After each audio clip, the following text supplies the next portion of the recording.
Okay, everyone. Yeah, welcome to some new stuff I'm trying. So, I'm back after a minute of fighting a microphone and trying to find a new microphone setup. So we have a new microphone setup that I think works. That's the important part. We have a microphone setup that works and doesn't drop after fucking, like, the first 10 to 15 minutes of footage. From what I understand so far, hopefully. Lots of time went into testing this. Well, about an hour, give or take. Anyway, so, I play fighting games. It's a thing I do. I enjoy them quite a bit, actually. They're one of my favorite things in the world. And I thought I would, instead of trying to explain a game that I love and grind through an RPG for a minute, I would just sit back and showcase the thing that I really love to do, which is do fighting games. Now, you'll notice the camera's not on my face this time. It is instead on my fight stick. It's a lovely Soul Calibur fight stick. I actually have... I've actually got my camera flipped horizontally, I believe? Yeah. So it's easier to kind of understand what the hell... I guess it's kind of easier. When I looked at it, it seemed easier to look at than it would be if it was, like, reversed. Which is kind of cool. Like, if I could put it behind me, like, right here on my stomach, I would. But I can't, so I won't. Instead, you get to see this. So this is Skullgirls. It's probably my favorite fighting game that isn't completely dead. We're not going to talk about the one that is dead right now, because reasons. And it's got a lot of interesting mechanics and things like that. I'm not going to try to explain everything right now. What I want to do is go over a question that is rather commonly asked of me. Come on, Skullgirls. Be my friend here. Okay. Which, when I play in front of people, like people I've met for the first time or something like that, they look at it kind of perplexed and ask, like, how I remember this combo or that combo, or how do I do that, and, like, how is it that I can get so consistent and things like... Well, not necessarily consistent, but that's the underlying question, is how am I so consistent with the crap that I do? And I'm not gonna lie, it comes with an abnormal amount of practice.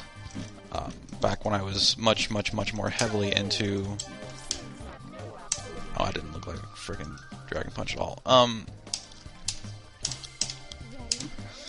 Yeah, back when I was much more into fighting games and I played a lot more, it would not be terribly uncommon for me to practice probably 5 hours at a time. It's kind of a lot like 5 hours.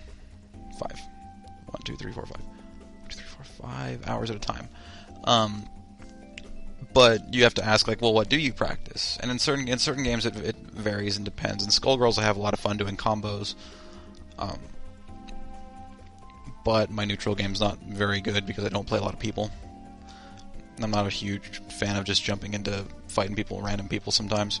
So I just kind of avoid it if I can. Let's first of all get her out of here. But at the core of every fighting game, for the most part, is this idea of execution. I'm not going to go over it too much, but it's pretty much the whole that's a special move. I can do it every time I want to. It's not exactly a challenge. And that's the easy thing. That's just a quarter circle forward and, like, any one of these buttons. See? There we go. So that's the basics there, is that, like, if you have good enough execution, you start off with basic stuff like the special moves. And it's like, oh, I can do the special move whenever I want to now. I will never miss this. I can do it 10 times in a row, and it'll never get messed up in terms of what I'm doing. And that's kind of the first part of the whole execution thing. And then you kind of start stringing things together, like, oh, I want to do a combo. Well, okay, let's do a combo. Well, that's also character dependent, but, well, there we go, I just did a combo. Now, depending on the game, the combos can vary wildly, obviously. Street Fighter combos are not the same as Skullgirls combos, not the same as Soul Calibur combos, aren't the same as BlazBlue combos, aren't the same as Guilty Gear combos, and it's not the same as, like, a Smash Brothers combo, and it goes on forever and ever and ever. And, the reason why people can be so consistent, though, for the most part, in terms of any combo, is that they boil it down to muscle memory. when I want to go do a combo, it shouldn't be something that I have to think about. It should just be something that comes out of me. So I should be able to just do a combo, something pretty simple, and speak all the way through it, and not really focus on what I'm doing, because quite honestly,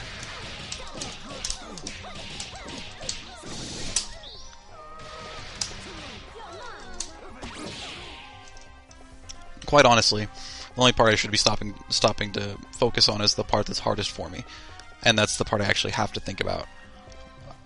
But if I do think about any part of the combo, it should be about this much. You shouldn't have to think about any more than about a piece this big. And you can work on combos by just piecing it there inch by inch by inch until you have a thing together. Like, maybe this is a piece. Maybe for some people. Or maybe when they're in the air. Maybe that's a piece. And all you do is you chain this part into the air part until it comes out correct.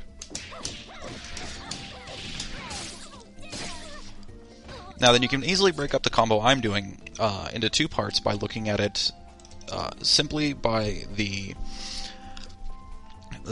ground to relaunch section, I guess, is what you would call it. That part right there is the first section. It's pretty easy to do. It's just 6 or 7 button presses and you're solid, and the combo rolls out like you want it to, in a lot of cases.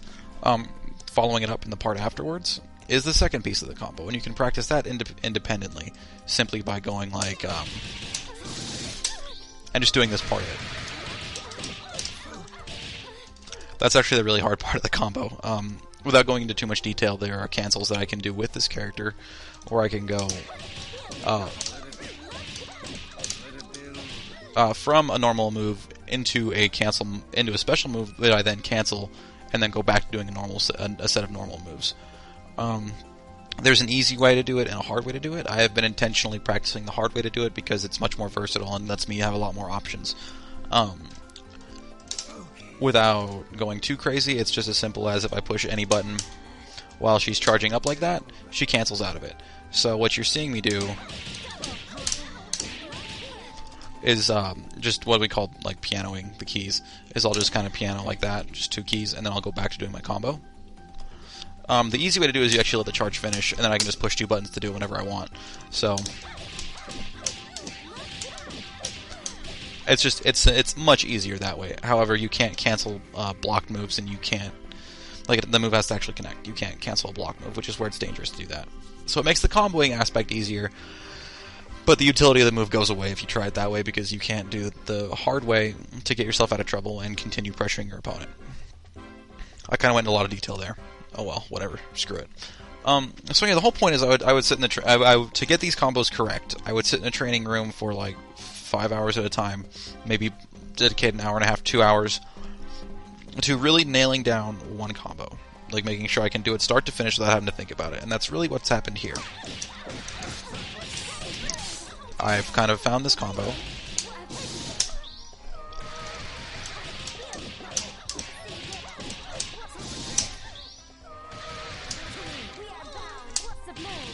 And it's kind of hard to figure out what to do there because the game system doesn't let me really combo anything beyond that. That's the limit of the combo system.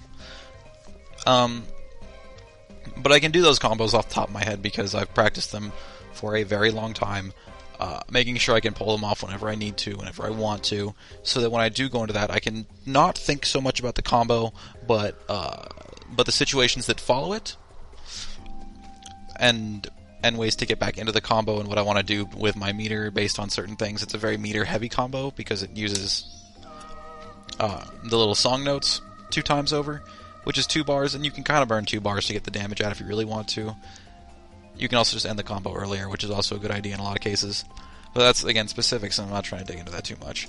The whole point here is that if you want to truly improve at a fighting game or get into a fighting game, and you find one you like, I would suggest you honestly sit down and just get good at your execution. And then follow that through logically to its end, where it's, oh, I can do special moves all the time if I want to. Oh, I can kind of do this combo all the time when I want to. And then once you have all these different aspects of the execution down, where it's like, oh, I can do the combos when I need to, I can do the moves when I need to, I can... And in these situations where I need to keep my composure and pull off the thing, I can always do the thing I need to do. I can always I can always put forth my actions through the controller into the game 100% accurately as often as possible. You can then begin to kind of play around and experiment with the game where it's just like, well, I know I can do X, Y, and Z, but what if I want to put like X, Y, and put like an A in there? And go X, Y, A, Z? And kind of play around a tad like that? Which is kind of where Skullgirls comes in, because then you can do like...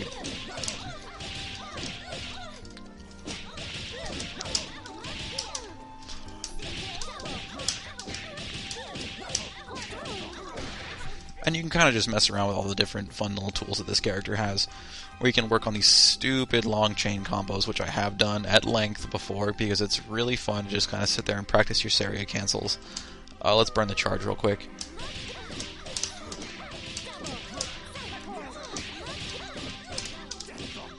And you can kind of just sit there and practice and mess with it and be like, hey, I wonder how long I can do this one stupid combo or do this other thing. And you can work your way into some other really silly combos and the like. For example... Okay, that's a very floaty character.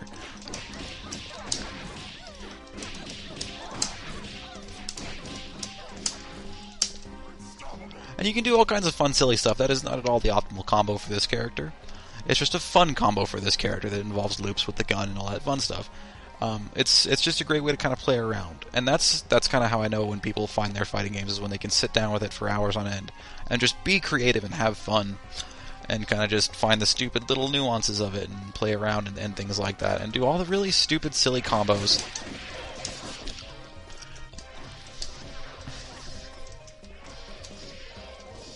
This character's too small for that combo. The point is you can have a lot of fun with a fighting game, even without being super competitive. If you just find the one thing that lets you really be creative and express yourself. And that's the beauty of, I think, a lot of competitive games, is they give you a lot of freedom to be expressive in a lot of very strange ways. StarCraft is very good at it. Fighting games are excellent at it because of the different ways you can play characters. You do run into certain RPGs and certain action RPGs that may let you express yourself in the way you want to. But that kind of customizability has to be, defined into the game beforehand, so that you can actually do that. I guess a bad example, or a good example of not having that type of freedom might be something like... let me see here. Let's see here. And I had one and then it left me. Oh well, doesn't matter. I guess a game like Deathspank would be an RPG, an action RPG. It doesn't let you really express yourself. There's not a lot of creative freedom within that game, at least from what I've played of it. Which is, I've dumped a few hours into it. Oh, assist. Yeah. So, there's that, and then like a great example would be the very recent Secrets of Grindia, where the game lets you constantly choose and re-choose and go back and make all your decisions involving your character and really tweak it so the game feels unique to you when you play it, and your character is yours, and that's a lot of fun. And I value games like that quite a bit, which is why I really like Skullgirls, because the mechanics in it allow for a lot of freedom. You can do so much with the game, where it's, even if you and I were to play the same team, or not even team, play the same character, there's different ways to kind of go about working with that character and screwing around with him. Which is always super fun, and I really enjoy that. So I just wanted to share this fighting game with you today, just to kind of put an update out there. I'm still trying to do some videos. I have a microphone set up that works again, so I can get back to doing this. But this is like my passion is fighting games. Not even for competitive reasons, just to have fun. I like to compare notes and teach people, and show them this. It's just like a little piece of me I get to give to you guys. So, I'm going to go. I'm going to partake of lunch now, actually. If you guys have any questions, comments, requests for more fighting game videos and things like that, I can try to do them. I'm mostly on PC, so it's just basically Skullgirls and some other stuff. But I do like fighting games, and I do want to kind of put it out there that I would like to do some fun combo videos at some point, maybe, or some weird stuff. But again, thank you for joining me. I will be back with more stuff in the future. And you guys have a great afternoon, evening, good night. And thanks for watching.